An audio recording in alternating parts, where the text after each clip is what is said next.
First of all, that's what we want to do. Make big fights, right, Cassie? Absolutely. Right, big fights, right, Oscar?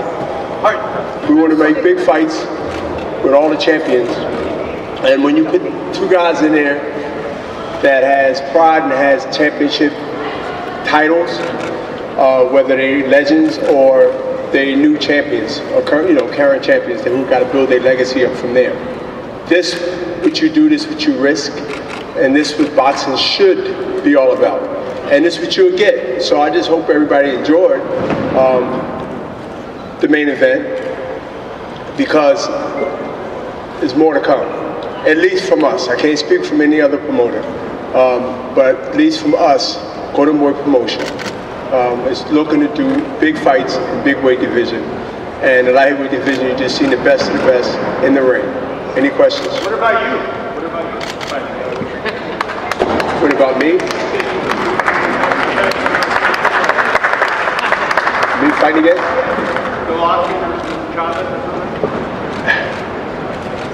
Asking me to fight right now, just like asking a woman that just was a 9-hour labor to have when she grab another baby.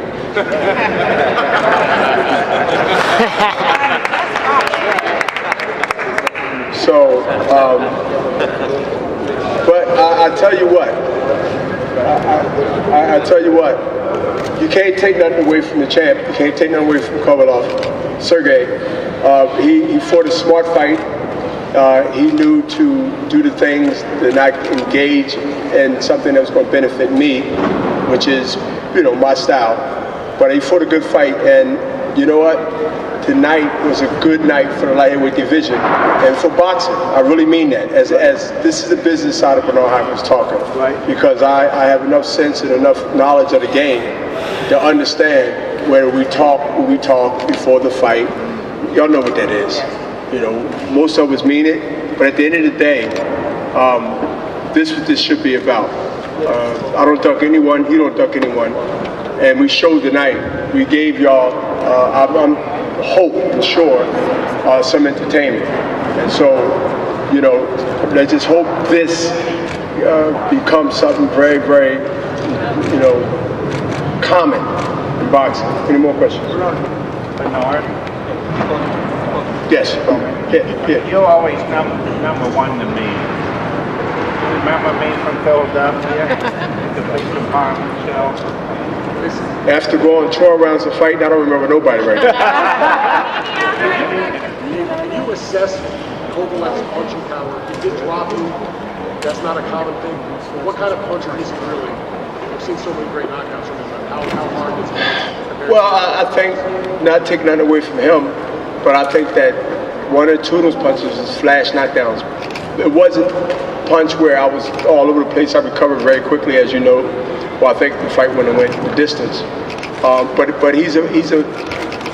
I just got a great chin. I can take a punch. I mean, forget the age. I can say 49 years old, 50. Bernard, you can take more than a punch. I'm not going to even ride on that. Y'all make that assessment. But I think, and I've never been in a business to prove whether I can take a punch or not, because I try to tell the fighters, including Sergey right now, is that you don't last long trying to take punches and proving you can take punches. Yes, we know that it's a possible chance you're going to trying to hit somebody, but the volunteer to say you can take one is a fool. And if you want to stay around and be a great champion, that advice will take you a long way, because you got the skills, as you know. You got the titles to prove it. So my thing is, this man is a champion. As far as I'm concerned, he is the guy to beat at the light heavyweight division. And so for credibility, that's why I took a shot, because the danger is always there with a puncher. And obviously, the other light heavyweight didn't want to fight him. And I chose to fight him. And I'm not looking for a cigar for second place or a pat on the back. No, I'm not, because I'm not that type of guy. But I'm just saying I recognize real. And I've been in there with a lot of great fighters, from the middleweights to now. And Sergey is the real deal. I don't care if he's from here, United States, or Russia, or whatever. You got to respect the man, and I respect him, and I'm pretty sure he respects me too. Were you determined to last out that 12th round? I was determined to try to hit him so I could put him down.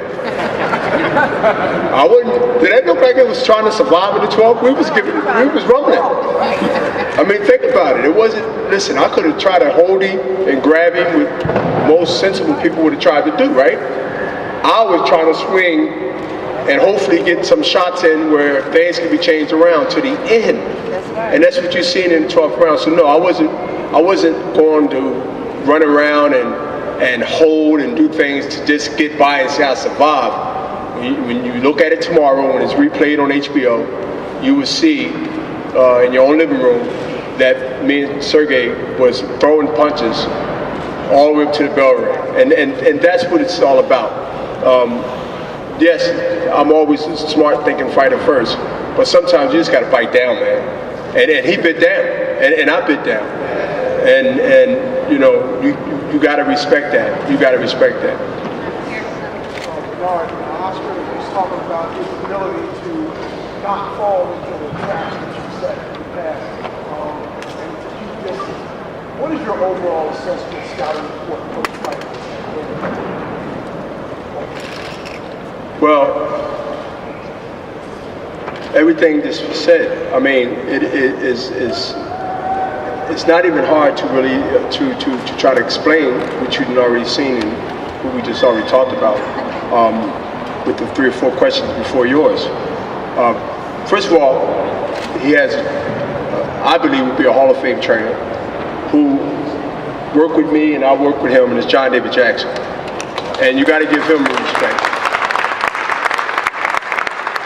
Because John David Jackson, for whatever you think, is a student of the game, and he comes from the school of the game. And he had just as much training in Philadelphia when he lived there for many years, like myself. So you gotta look at his teacher too, not a trainer, teacher, and you gotta look at that, and you gotta look at now what the product become, and that's just what it is. So when you got that, you can't take it for granted. You can't take that particular Sergey for granted, because you know he got a good teacher.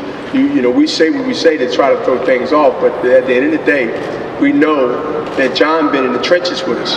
John been in the trenches by himself in Philadelphia for many, many years when he was champion. It's John David Jackson. So that has to be respected, and that played out today. So you have to give him credit and give him credit and applause right now, because he did a fine job. You had mentioned immediately afterwards some of the things that Sergey was doing that were giving you trouble. What were the things that you felt that you couldn't do during the fight? Well, first of all, I couldn't overpower him. I couldn't overpower. I don't know if it just felt. I just felt like a middleweight in there, maybe a super middleweight, in there with a cruiserweight.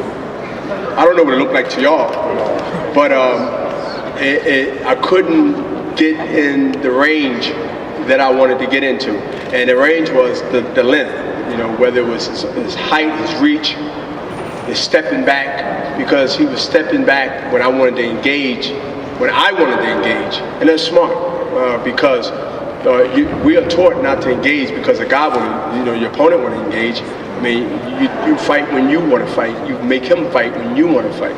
And that's part of the strategy of any seasoned fighter, is taught from a teacher that been taught himself, and that's what it was. I really couldn't get inside to do the work I wanted to do, and I had some success, but not a lot. I had some success here and there, but it wasn't enough to put some early rounds in the bank and get his respect to the point where he got off his game, because he never got off his game, and you know, there was some excitement at the end, but he controlled it earlier more than I did, or I got my little rounds at the end of the fight. No, listen, my age has been well publicized. I'll be 50 January 15th. I'm closing in on it. And like I said, I won't teach my kids or anybody else to be happy for second. I don't like to lose. My track record shows that. And to say 50, you won because of your age, that's taken away from him, and I don't think nobody should do that. I think that being 50 and being me is different than any other fighter you can put in there in any era.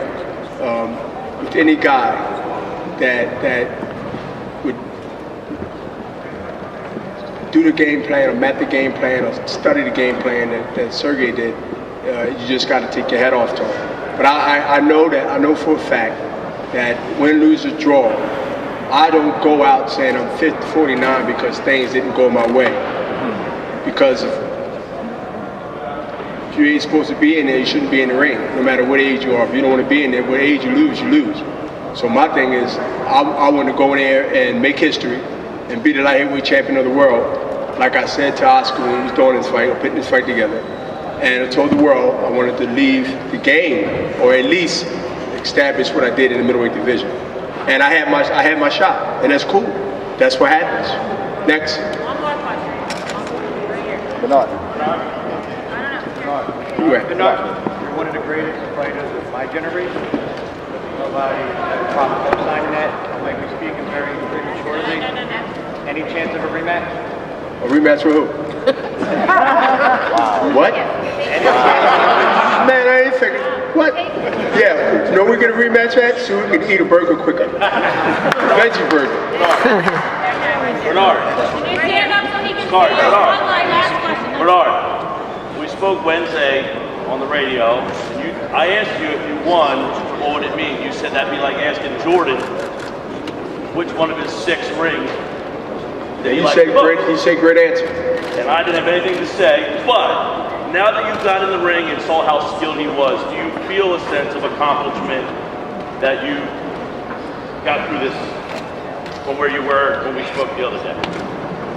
So you're asking me, do I feel a victory because I got through Not victory, a sense of accomplishment that you got this. But great answer, great question, but not if it's tied into tonight. Because to me, winning is everything. I don't compromise winning. Either you win or you lose. That's what I was taught, and that's the way I operate. Tonight, he was a better man, and that's cut and dry. You can't water down that. You can't add anything to that. He deserved to be respected amongst all the writers. And I'm gonna say this in front of everybody. I don't know how they will tally things up in the next Oscar couple months or whatever, but he's a strong candidate for Fighter of the Year. He's a strong candidate for Fighter of the Year. I really, hey, listen, y'all don't want to do the vote. I'm just telling you. That's my opinion. You know why? Because ain't no one out there would have fought a fight like that, I don't believe, with me the way he did. He was smart, he was patient, he didn't get caught up in emotional when I tried to suck him in. And that was part of the early strategy that worked good for him. One more, you. Bernard, question. We've seen you pass this torch down before with the Dawson fight. Only seen you rebuild your legacy again. At this point in the game, if you do decide to walk away, do you feel that you can pass the torch down to a guy that's going to carry it for the next generation? To pass the torch in light heavyweight division or pass the torch in boxing? Light heavyweight division. Well, he already got the torch. I have to pass it. Well, again. He got the torch tonight. See, Sergey, I can speak Russian now. If you want me to tell him, I can. Tell him he already had the torch in the light heavyweight division. We established it. Because he established himself. No, I'm asking you, do you feel comfortable believing him that he's going to be able to carry it forward and go on? Yes. That's all right. Yes. I feel comfortable to say that as a light heavyweight champion, that if he wants to stay there and defend it, he's going to have it for a long time. It's up to him how long he want to keep it. He can keep it long enough. He kept the middleweight division belt for 12 years.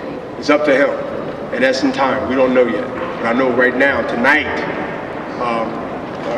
I can say that I'm not glad that I didn't win, but I can say that it's in good hands. Thank you.